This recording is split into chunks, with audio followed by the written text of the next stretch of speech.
warahmatullahi wabarakatuh. Perkenalkan, nama saya Rani Herlianti dengan NIM 2305 0150 0008. Saya dari Prodi Pendidikan Bahasa dan Sastra Indonesia kelas A.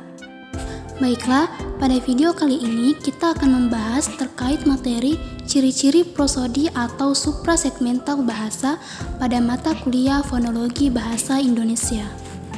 Jadi sebelum kita ke ciri-ciri suprasegmental bahasanya, kita harus mengetahui terlebih dahulu apa itu prosodi atau suprasegmental bahasa.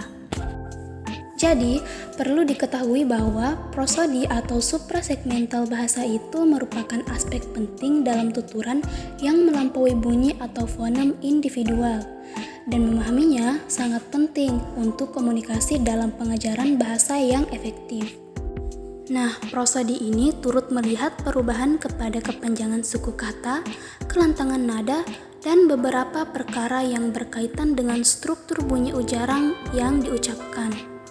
Dalam tulisannya, tanda baca seperti nokta, koma, nokta bertindih, koma bernokta, tanda seru, tanda soal, dan sebagainya itu menandakan sesuatu agar pembaca peka terhadap keperluan tertentu dalam teks yang dibaca. Lalu dalam bahasa lisan pula, kita menggunakan bunyi-bunyi tertentu pada kata, frasa, dan klausa untuk mendapatkan perhatian audiens atau pendengar. Nah, selanjutnya, setelah kita mengetahui apa itu prosodi atau suprasegmental bahasa, sekarang kita beralih ke poin utamanya, yaitu ciri-ciri dari prosodi atau suprasegmental bahasa. Ciri yang pertama yaitu nada. Nada ini berfungsi untuk membedakan makna dalam tuturan bahasa, seperti dari nada tinggi dan rendahnya suara yang menghasilkan makna yang berbeda meski fonem dan morfem yang dimilikinya sama. Kita ambil dari bahasa Mandarin yaitu kata tang. Kata tang ini jika dibaca dengan nada tinggi maka makna yang dihasilkan yaitu sup.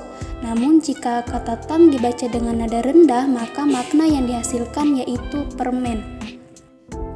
Selanjutnya ciri yang kedua yaitu tekanan. Jadi tekanan ini berfungsi untuk memberikan penekanan pada suatu kata tertentu dalam membentuk suatu makna. Contohnya pada kata menggambar. Pada contoh ini tekanannya diberikan pada suku kata gambar yang menyatakan seseorang itu pandai menggambar atau suka menggambar tergantung dari konteks kalimatnya. Beralih ke ciri yang ketiga yaitu durasi. Durasi ini mengacu pada panjang atau pendeknya bunyi dalam ucapan. Dalam bahasa Indonesia, durasi dapat mempengaruhi makna suatu kata, seperti pada kasus minimal pair, yaitu kata-kata yang hanya berbeda pada satu ruas bunyi saja, dan dibedakan berdasarkan durasinya. Selanjutnya, ciri yang keempat yaitu jeda. Jeda sendiri merujuk pada durasi atau lamanya waktu antara dua suara atau bunyi dalam ujaran. Jeda ini dapat digunakan untuk memberikan penekanan pada suara atau kata tertentu dalam ujaran. Contoh kita mengambil kalimat Bapak mau makan.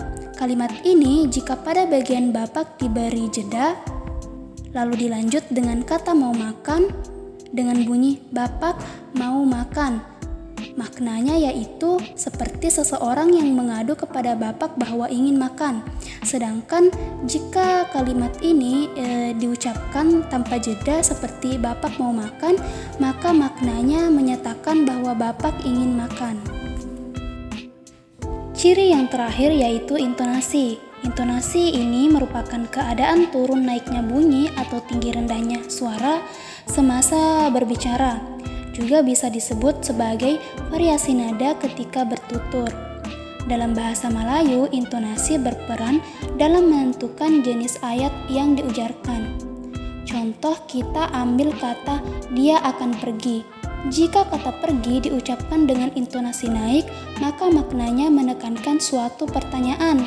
Akan tetapi jika kata pergi diucapkan dengan intonasi rendah, maka maknanya menyatakan suatu pernyataan.